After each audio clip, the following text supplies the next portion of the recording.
my time up at Camp David since the president returned to the White House, just so that we weren't both together in the same place, so we could ensure the survival of the government. Now, the president was on Air Force One. We received a threat to Air Force One. Came through a credible the threat Service. to Air Force One. You're convinced of that? I'm convinced of that. Now, it may have been phoned in by a crank, but in the midst of what was going on, there was no way to know that. I think it was a credible threat, enough for the Secret Service to bring it to me. Once I left that immediate shelter, after I talked to the president, urged him to stay away for now, I went down into what's called the POC, the Presidential Emergency Operations Center, and there I had Norm Mineta, Secretary of Transportation, access to the FAA. I had Condi Rice with me and several of my key staff people. We had access, secure communications with Air Force One, with Secretary of Defense over in the Pentagon. We had also the secure video conference that ties together the White House, CIA, State, Justice, Defense. A very useful and valuable facility. We had the Counterterrorism Task Force up on that net. And so I was in a position to be able to see all the stuff coming in, receive reports, and then make decisions in terms of acting with it. But when I arrived there, within short order, we had word the Pentagon's been hit. We had word that the State Department had been bombed, that a car bomb had gone off at the State Department. Turned out not to be true, but we didn't know that at the time. We had a report that Norm had provided that there were 6 airplanes that might have been hijacked. And that's what we started working off of, was that list of 6. Now, we could account for 2 of them in New York. The third one, we didn't know what had happened to it. Turned out it had hit the Pentagon, but the first reports on the Pentagon attack suggested a helicopter, and then later a private jet. And it was only after we got hold of some eyewitnesses that we knew it was an American Airlines flight. So then we had 3 planes accounted for, but we still had 3 outstanding. We had reports of planes down in Ohio. Turned out not to be true. Down in Pennsylvania. Turned out that was true. And all of that, added with the report of a prospective attack on Air Force One itself, we'd have been absolute fools not to go into button-down mode, make sure we had successors evacuated, make sure the president was safe and secure. Offutt was a good location for that purpose, and also in Nebraska. In Nebraska. Are you convinced there were only 4 hijackings, that there were not other hijackings attempted that we don't know about? I don't know. We know there were 4, of course. I don't think until we've completed our investigation, looked at all the ties and relationships, we'll be able to say that there were no other plans for additional planes. When you made the recommendation to the president, stay where you are, go to a secure facility in Nebraska, were you ever concerned, did it ever enter your thought process that there would be criticism of the president for not coming back to Washington during a crisis? I didn't really think about it. I mean, it was such a clear-cut case, in my estimation, that the most important thing here is to preserve the presidency. We don't know what's happening. We know Washington's under attack. We don't know by who. We don't know how many additional planes are coming. We don't know what all is planned for us at that point. Within about 35 or 40 minutes, we'd seen this unfolding of this monstrous terrorist attack. And it was absolutely the right decision. I have no qualms about it at all. The president wanted to come back. We talked repeatedly during the course of the day. He made it clear he wanted back as soon as we thought it made sense. The Secret Service did not want him back. They even talked to me to try to get me to evacuate a couple of times, but I didn't want to leave the node that we'd established there in terms of having all of this capability tied together by communications where we could, in fact, make decisions and act. And if I'd left, gotten on a helicopter and launched out of the White House, all of that would have been broken down. And we had the presidential succession pretty well guaranteed, so I thought it was appropriate for me to stay in the White House. Symbolisms are so important to terrorists. The fact that George Bush stayed at the White House, you came to Camp David. Are you concerned that that sends a mixed message to the terrorists that they could disrupt their government? Or do you err on the side of caution and safety and keep the 2 key leaders separated? Well, we erred on the side of, I'd say, responsibility. When something like this happens, you've got certain obligations and responsibilities you've got to carry out. And those took priority. They did for the president. They did for me. Also with modern communications, I mean, the president was in touch with me throughout the day. We talked repeatedly. He made some key decisions that were very important to the operation. Once he got to Offutt, he convened a meeting of the National Security Council, again using the secure video conference hookup. And what's the most important decision you think he made during the course of the day?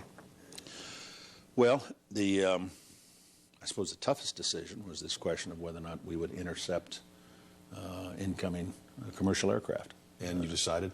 We decided to do it. We'd in effect put a flying combat air patrol up over the city, F-16s, with an AWACS, which is an airborne radar system, and tanker support so they could stay up a long time.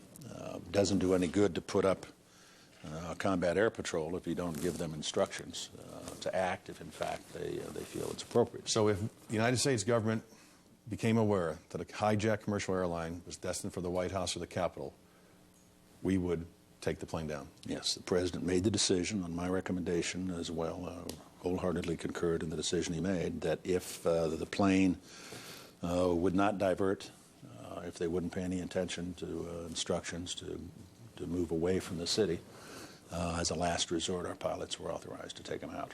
Now, people say, you know, that's a horrendous decision to make. Well, it is. You've got an airplane full of American citizens, civilians, captured by hostages, captured by terrorists, headed, and are you going to, in fact, shoot it down, obviously, and kill all those Americans on board? And you have to ask yourself, if we had had combat air patrol up over New York, and we'd had the opportunity to take out the two aircraft to hit the World Trade Center, would we have been justified in doing it? And I think absolutely we would have. Now, it turned out we did not have to execute on that authorization. But there were a few moments when we thought we might, when planes were incoming and we didn't know whether or not they were a problem aircraft until they diverted and gone elsewhere and been able to resolve. And that will be the policy of the United States in the future?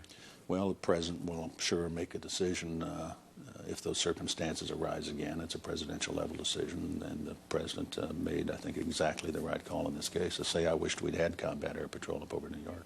More and more, Mr. Vice President, we're finding out, it appears, that the fourth plane that crashed in Pennsylvania crashed because of some real heroism by Americans. Jeremy Glick had received called his wife to say he'd been hijacked. She informed him that two planes had struck the World Trade Center, and he said, I think we have to do something. That's true. I think the Washington part of the attack was significantly interfered with. I'm speculating. Some of this is informed speculation. Some of it's based on some evidence. But clearly, we know the plane that crashed outside Pittsburgh was headed for Washington. We know it was part of the scheme.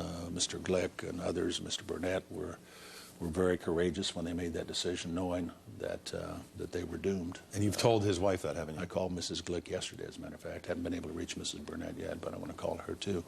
And I'm sure there were probably others on the aircraft who helped. But what they did was to foil, I think, the attack on Washington. My guess is, speculation, that target probably would have been the Capitol building. It's big, it's easy to hit. I think one of the reasons that the White House did not get hit, I think it turned out to be tougher to see than they had anticipated. When you come in from the west, as American 77 did, unless you get up to altitude a ways, you can't see the White House because the executive office building is there. And Treasury on the other side. Treasury on the other side. And I'm speculating that the lack of ability to be able to acquire it visually may, in fact, have led them to go back. Gave it up as a target and went to the Pentagon, which is clearly visible. And speculation on my part. We'll never know for sure. But without question, the attack would have been much worse if it hadn't been for the courageous acts of those individuals on United 93. Two important symbols. Should the World Trade Center be rebuilt? I think we clearly want to redevelop that area. Exactly what it ought to look like and what will go in there. Those are decisions that are going to have to be made by New York officials. But the president's very interested in supporting those efforts, and I'm absolutely convinced that that's the right thing to do. We don't let terrorists prevail in this day and age. Should Ronald Reagan National Airport be reopened? We've got to find ways to deal with that problem. It's been controversial from time to time over the years, but of course we've always kept Reagan open because of its location. It's very convenient for people living in Washington. Problem we have is, of course, that on the approach or takeoff from Reagan, you fly right up the Potomac, and you're within seconds or a minute or two of being able to hit the White House, the Congress, important facilities in Washington, and finding a way to deal with those circumstances is going to have to precede, I think, a reopening of the airport. So it may be closed for some time. We don't know yet. I mean, Norm Mineta is working aggressively on this, but we did, especially this week, we wanted to be super cautious. as long as there was the possibility there might be other teams out there that, in fact, planned the same kind of operation that the terrorist undertook on Tuesday, we thought it was prudent to keep it closed for now. Mr. Vice President, we have to take a quick break. We'll be right back with more of our discussion of Vice President Dick Cheney. We're at Green Top in the shadows of Camp David.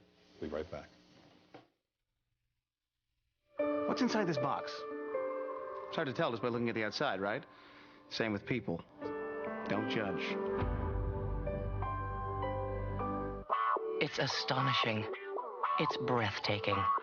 It's the revolutionary GE Profile Arctica. The first refrigerator that can thaw a filet in half the time. It can even chill wine in minutes. Help keep lettuce naturally crisp. And make extra ice extra fast. All while using up to 40% less energy, which makes your kitchen the one place it really belongs. The amazing GE Profile Arctica. The refrigerator rethought, reinvented, revolutionized.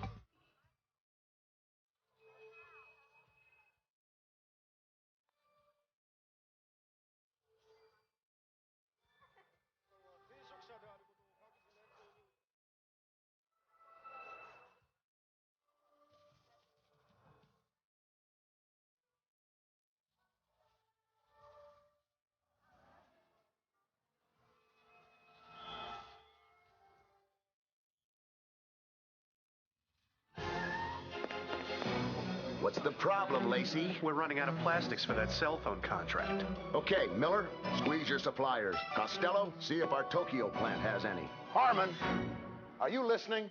No, sir.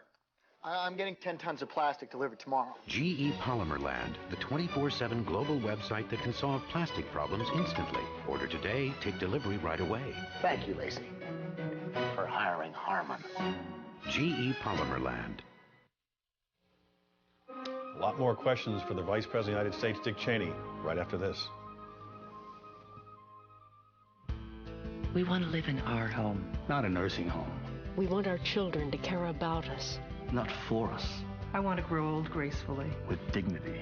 All good intentions, but help make them a reality with long-term care insurance from GE.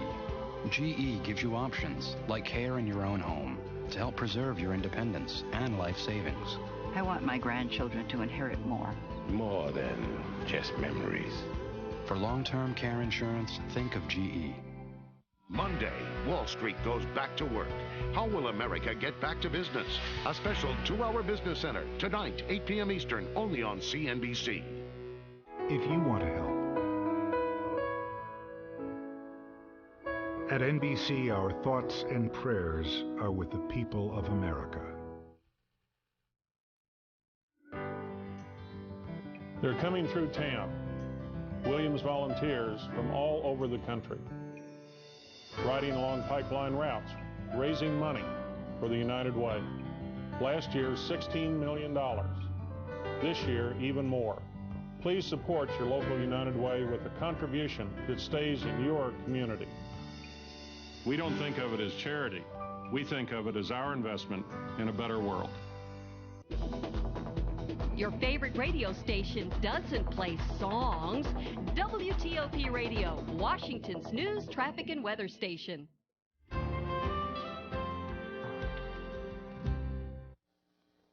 And we are back talking to Vice President Dick Cheney. He's been here at Camp David speaking with the President and the security team for the last 36 hours at least. Mr. Vice President, a lot of discussion as to our preparedness.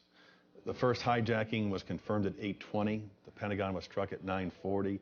And yet it seems we were not able to scramble fighter jets in time to protect the Pentagon, and perhaps even more than that. There have been at least 5 serious reports on domestic terrorism, how to cope with it. One given to you in May, Cheney to lead anti-terrorism plan. Were we ready for this? Were we ready for it? I think the agencies responded very well once it happened. I think the courage and the bravery of the men and women in New York, for example, the first responders, if you will, fire and rescue teams, many of whom gave their lives when the towers collapsed, was superb. I don't think you can take anything away from them.